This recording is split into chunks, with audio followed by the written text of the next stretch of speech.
साल 2006 में दिव्य फार्मेसी के नाम से कंपनी बनाई गई, जिसे आज हम पतंजलि आयुर्वेद लिमिटेड के नाम से जानते हैं। इसकी स्थापना स्वामी रामदेव और आचार्य बालकृष्णा ने मिलकर किया था। इस कंपनी में 94% का शेयर बालकृष्णा के पास है। यह पूरी तरह से स्वदेशी कंपनी है।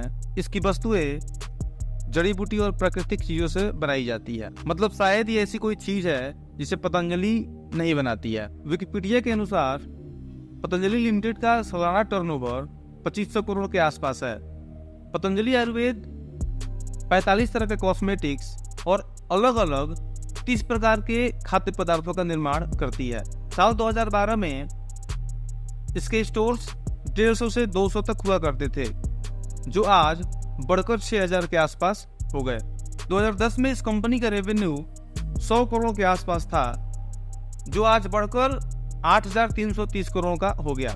जुलाई 2023 में एक फ्यूचर ग्रुप नाम की कंपनी ने पतंजलि के साथ इसके प्रोडक्ट को बड़े शहरों में सेल करवाने के लिए साझेदारी की और पूरे देश के 240 शहरों के स्टोर्स में इसके प्रोडक्ट को अवेलेबल करवाया। कोविड के टाइम जब बहुत सारी कंपनियां वैक्सीन बनाने पर रिसर्च कर रही थी, तब पूरा देश ये सोच रहा था कि इसकी कोई दवा आएगी भी या नहीं।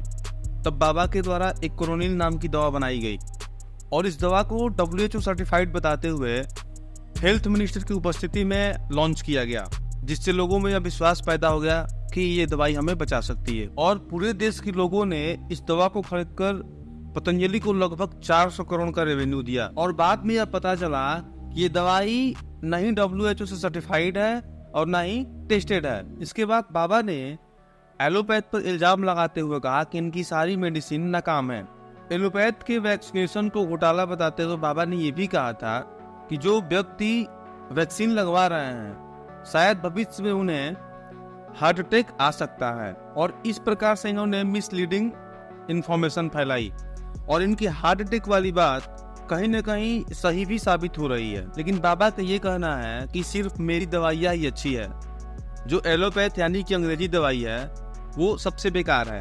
बाबा रामदेव ने यह भी कहा था कि एलोपैथ एक टेम्पररी उपचार है, लेकिन आयुर्वेद इन बीमारियों को जड़ से खत्म कर सकता है।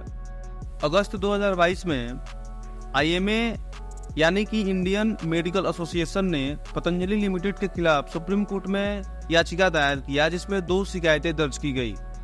पहला, पतंजलि ने निराधार दावे किए हैं कि उसके प्रोडक्ट कोविड-19 सहित कुछ बीमारियों को अस्थायी तौर पर ठीक कर सकते हैं। और दूसरा, पतंजलि ने कोविड वैक्सीनेशन और एलोपैथ के खिलाफ निगेटिव प्रचार किया है। और इस प्रकार से IMA का ये कहना है कि ये drugs and magic remedies act और कंज्यूमर प्रोटेक्शन एक्ट जैसे कानूनों का उल्लंघन है। अब आइए जान लेते हैं कि इन दोनों एक्ट में क्या प्रावधान दिए गए हैं।